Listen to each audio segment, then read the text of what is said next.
ప్రభునందు ప్రియమైన love gospel వీక్షకులకు శుభవందన. ఈ మధ్యన బాగా ఇబ్బందికరమైన విషయము సందేహించటం.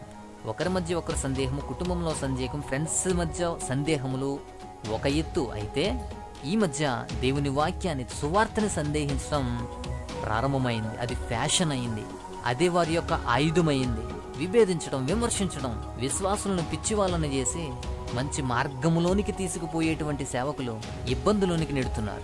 అయితే అందరినీ ఉద్దేశించినటువంటి విషయం కాదు. ఉన్నది ఒకటే బైబిల్. ఉన్న సత్యాన్ని నమ్మడం మానేసి ఈ సందేహాలు ఎలా పుట్టుకొస్తున్నాయి? ఒకరి మీద ఒకరికి సందేహం ఏ విధంగా వస్తుంది?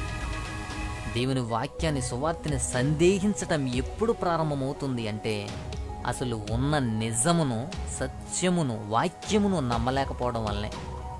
అందుకే వాక్యం చెబుతుంది మొదటి సమూయేలు గ్రంథంలో 15వ అధ్యాయం 22వ లేఖనం, బలులు అర్పించుట కంటే ఆజ్ఞను గైకొనుట, పొట్టేళ్ల కొవ్వు అర్పించుట కంటే మాట వినుట శ్రేష్టము అని. అవును, మాట వినుటే శ్రేష్టం. తల్లిదండ్రుల మాటలు పిల్లలు వింటేనే శ్రేష్టం. గురువు మాట స్టూడెంట్స్ వింటేనే శ్రేష్టము. దేవుని మాట మనము వింటేనే శ్రేష్టం. మాట వినడం అంటే, ఒక వ్యక్తికి 2 కుమారులు ఉన్నారు. ఆ తండ్రి మొదటి వాని వద్దకు వచ్చి, కుమారుడా, ఈరోజు నువ్వు వెళ్ళి ద్రాక్ష తోటలో పని చేయమని చెప్పా. వాడు నేను పోను అని సమాధానం చెప్పాడు. అయితే తరువాత మనసు మార్చుకొని పని చేయడకు తోటకు వెళ్ళాడు. ఈ విషయం తెలియక ఆ తండ్రి 2వ వాని వద్దకు వచ్చి, కుమారుడా, నేడు పోయి ద్రాక్ష తోటలో పని చేయమని చెప్పగా వాడు, అయ్యా నేను వెళ్తాను అన్నాడు. కానీ వాడు తోటకు దరిదాపుల్లో కూడా వెళ్ళలేదు. ఈ ఇద్దరిలో ఎవడు తండ్రి ఇష్ట ప్రకారం చేసినవాడు? అసలు ఆ తండ్రి మాట వినినవారు ఎవరు? మీరు ఖచ్చితంగా చెప్పే మాట మొదటివాడే కదా అని. 2 కుమారుల దగ్గరికి తండ్రి మాట వచ్చింది, కానీ మొదటివాడు మాత్రమే విధేయత చూపించాడు. మాట వినుట అంటే ఆ మాటకు విధేయత చూపించట అని అర్థం. ఆ మాట ప్రకారము విధేయత చూపించటమే మాట వినటం. వింటాను అని చెప్పి వినకపోవడం, చేస్తాను అని చెప్పి చెయ్యకపోవడం కాదు. విధేయత చూపించటములోనే మాట వినటం అనేది ఉంది. అయితే చాలామంది వింటారు తప్పులు వెతకటానికి. ఈ మధ్యన కొత్తగా యవనస్తులు బైబిల్ ట్రైనింగ్స్కి వెళుతూ, బైబిల్ పాఠాలు నేర్చుకుంటూ, అలాగే సంఘాల్లో కూడా సిద్ధపడుతూ ఉంటారు. యవనస్తులు కానీ, స్త్రీలు కానీ, లేదా ఇతర తోటి బోధకులు కానీ.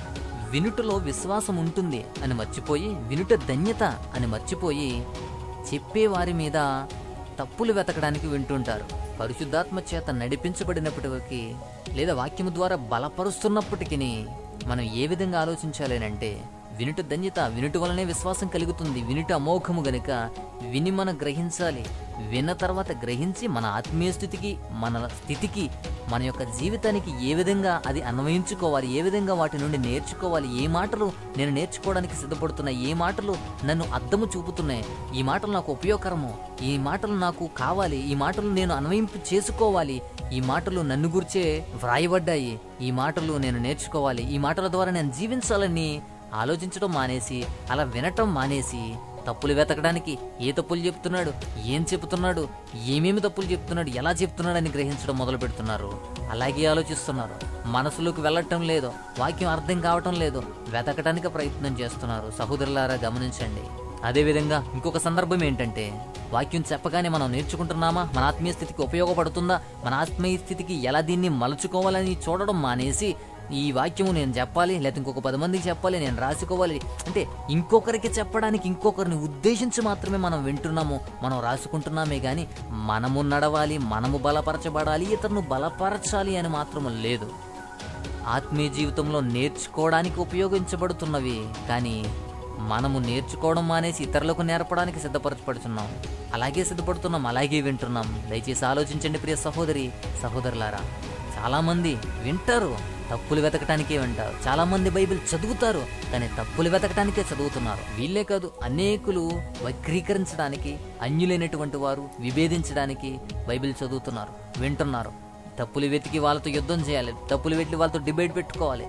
ఈ తప్పుల ద్వారా, ఈ బైబిల్లో తప్పుల ద్వారా ఈ విధంగా అడ్డుకోవాలి, ఆ విధంగా ఆడుకోవాలని వాటి గురించి కూడా చదివే అన్యులు కూడా ఉన్నారు. చదవండి, చదవనివ్వండి. ఇలా తప్పులు వెతకడానికి బైబిల్ చదవడం ప్రారంభించిన చాలామంది ఆ తర్వాత అదే బైబిల్ను తల మీద పెట్టుకుని సత్య సువార్తను ప్రకటించిన ఎందరో మహానుభావులు ఉన్నారు, గొప్ప వాళ్ళైనారు. వినుట వలన విశ్వాసము కలుగుతుంది. వినుట క్రీస్తును గూర్చిన మాట వలన కలుగును అనే వాక్యము అమోఘముగా మనకు వివరిస్తూ ఉంటుంది. వినటం అనగానే నమ్ముట, అంగీకరించుట, విధేయత చూపించుట. విధేయత చూపించి నమ్మి అంగీకరించుటయే వినుట అని అర్థం. నీవు నమ్ముచున్నావా అని యేసయ్య అడిగినప్పుడు అవును, నమ్ముచున్నానని పలికిన ప్రతి ఒక్కరూ వారి జీవితాలలో, వారి కుటుంబాలలో అద్భుతాలు చూడగలుగుతారు. యేసుక్రీస్తు వారిని నమ్మకుండా తృణీకరించిన నజరేతు మాత్రము ఆయన అద్భుతాన్ని చూడలేకపోయింది.